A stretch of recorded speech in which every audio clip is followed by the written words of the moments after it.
Going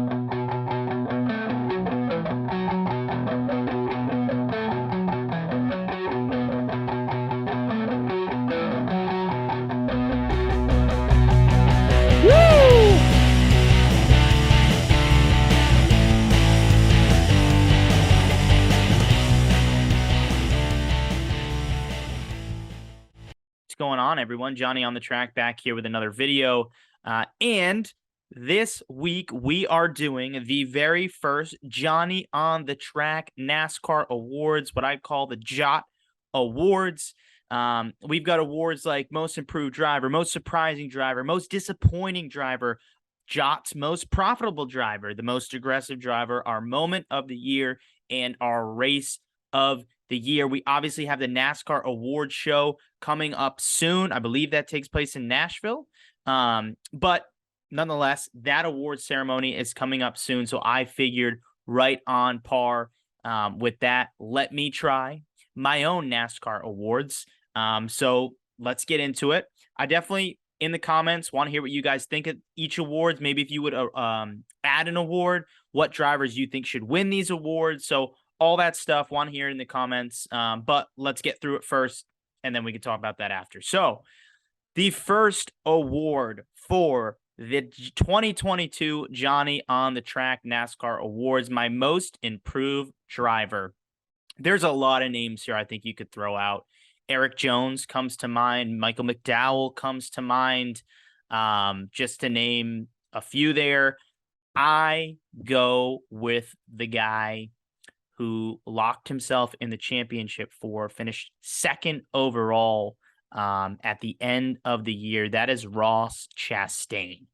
15 top fives, 21 top tens in 2022. That led the series in both categories. He led 692 laps, obviously a career high. Just a crazy, crazy season for him.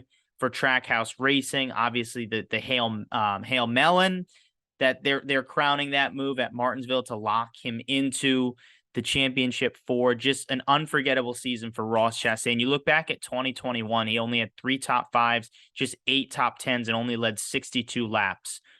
So the jump there in laps led 692, 15 top fives and 21 top tens. Those numbers speak for themselves. And just Ross Chastain was one of those guys that he was each week only had the 2 wins. But each week, I mean, he was right there, you know, in contention to win, one of the fastest cars, the most consistent car out there. So Ross Chastain, to me, far and above, I think, is the most improved driver. My second award here, sort of like most improved, but a little different. I'm going to go with most surprising driver. And again, I think there's a lot of guys you could put here. Austin Cindric, I think, is definitely a nominee for this category.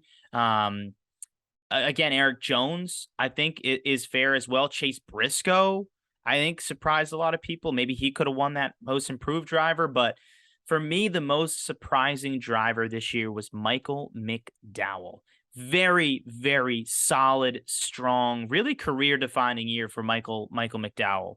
Last year, Daytona 500 winner, makes the playoffs for the first time, finished that season with 5 top tens and just 2 top fives, led 26 laps. But this year, he led 67 laps, had a career high 12 top tens. More than half his career top tens came just this year with those 12, and 2 top fives. Also had a best career average finish, I think around 17th, if I'm not mistaken.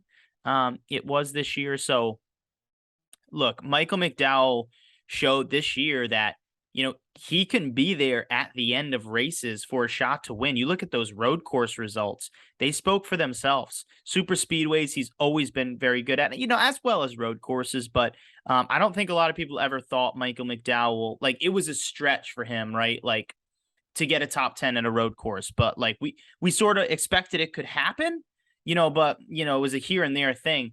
This year, I mean, you expected him to get a top 10 at these road courses, and the reach was the top 5, but, you know, showed success at road courses. So just a really, really good, solid year. And the crazy thing is, you look at front row as a whole, Todd Gilliland, yes, he was a rookie.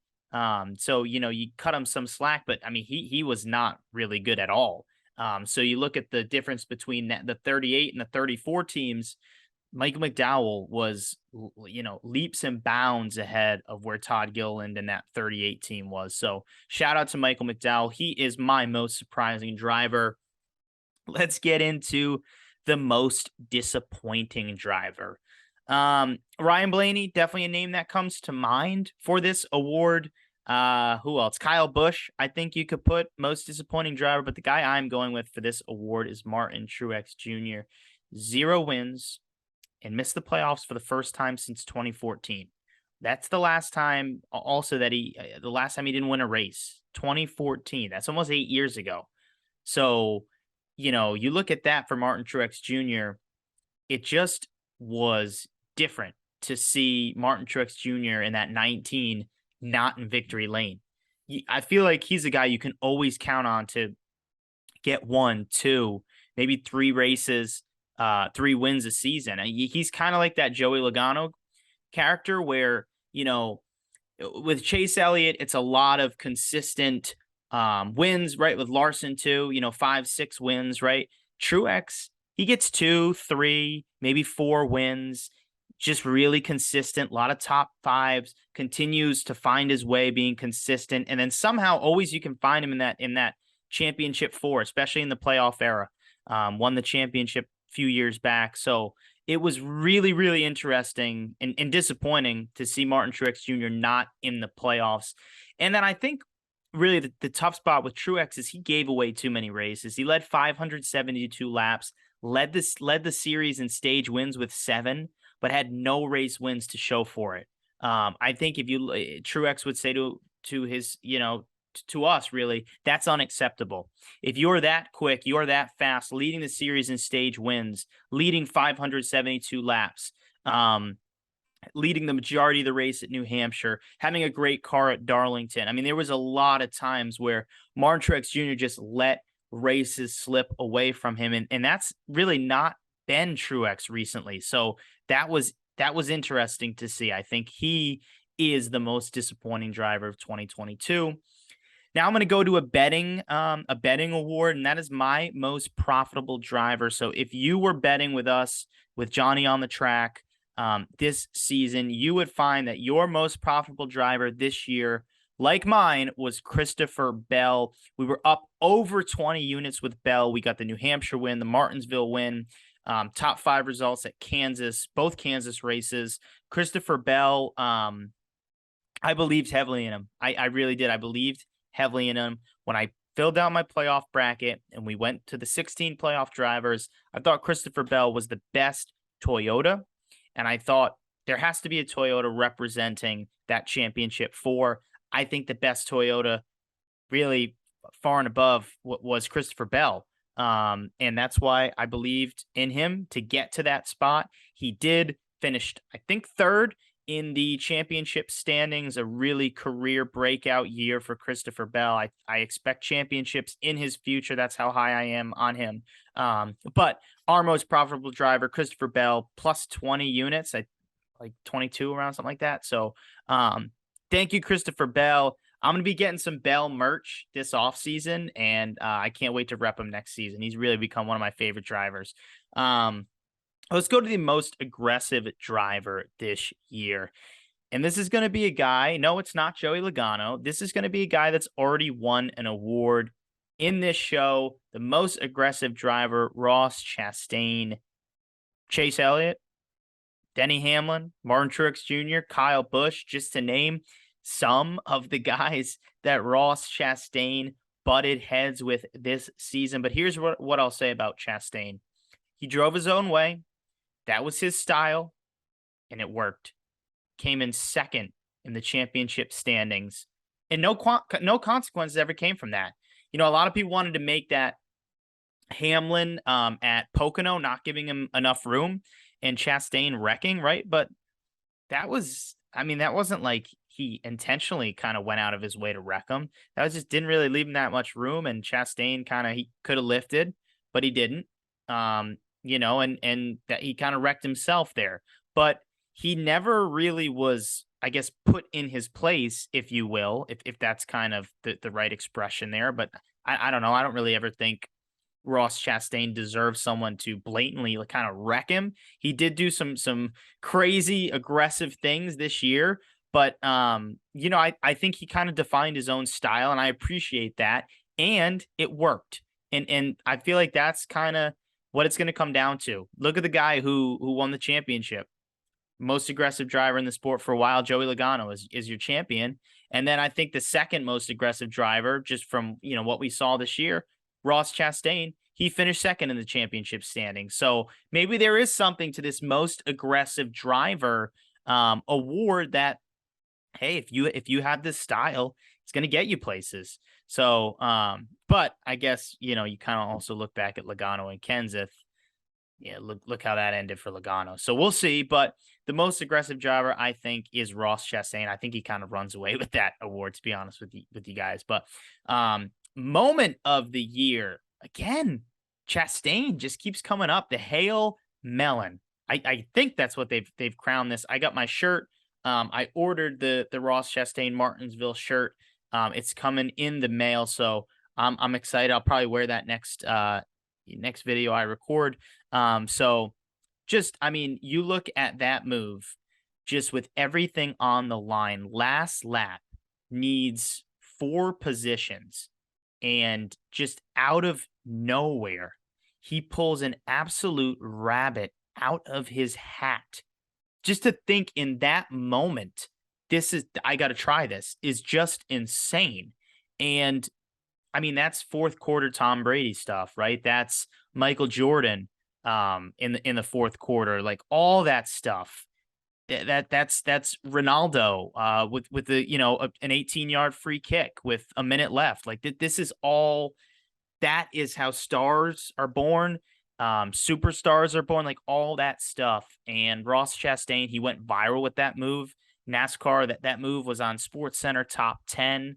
And like, I mean, he described it like he doesn't ever want to do that again. I mean, that was something where you had to believe in that moment and just take a chance. Because the consequences for that, like he said, that was scary. Like that was something you don't want to feel, that of what he felt in the car. But I mean, that just shows you how much that guy wanted it. And I think one of my favorite, to build on this really with this whole moment, one of my favorite interviews I've heard in a while was really when Ross came out and said, like, yeah, man, like I used to race a car that would be 7 laps down. You know, that's how I would finish, 7 laps down in Aspire Motorsports car. He raced for Premium Motorsports, you know, when a good finish was top 30. So for a guy like that to come from that ride all the way to the championship 4, like that should feel great. And that's why I think, like, on top of it all, was a great story. So Ross Chastain, the Martinsville slide, the Hail Melon, the ride the wall, the miracle at Martinsville, whatever you want to call that, that was the moment of the year. And then my race of the year, and I'd be interested to hear what you guys think in the comments, but my race of the year is going to be Las Vegas 1. A little bit of bias plays into this because I was at this race, but I just look back, and this was kind of the first real time where we saw that the new car, the next gen car, really shine, right? Especially on a mile and a half. That we're like, wait a minute. Back and forth between Kyle Busch, Martin Truex Jr., Ross Chastain, Christopher Bell, an overtime restart where Bowman beat Larson to the line. Like we thought to ourselves, that was a really, really good race with a mile and a half in a new car that, you know, the last gen car, right? It was not good on these sort of racetracks. And we watched that race and we said, you know, is something different here? Did they figure out how to make this car shine on the mile and a halves? And come to find out, as the season went on, they certainly did. That was an absolute bright spot of the season, was the racing product on mile and a halves.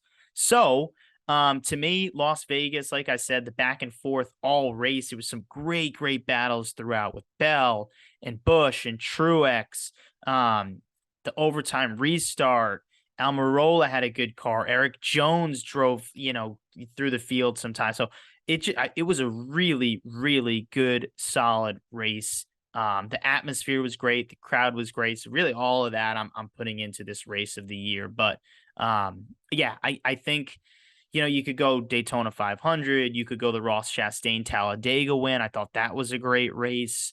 I'm trying to think of some other the first Kansas race with Kurt Busch and Kyle and Larson. Sorry, Kurt Busch, Kyle Busch, and Kyle Larson, all going for the win there. That was a great race.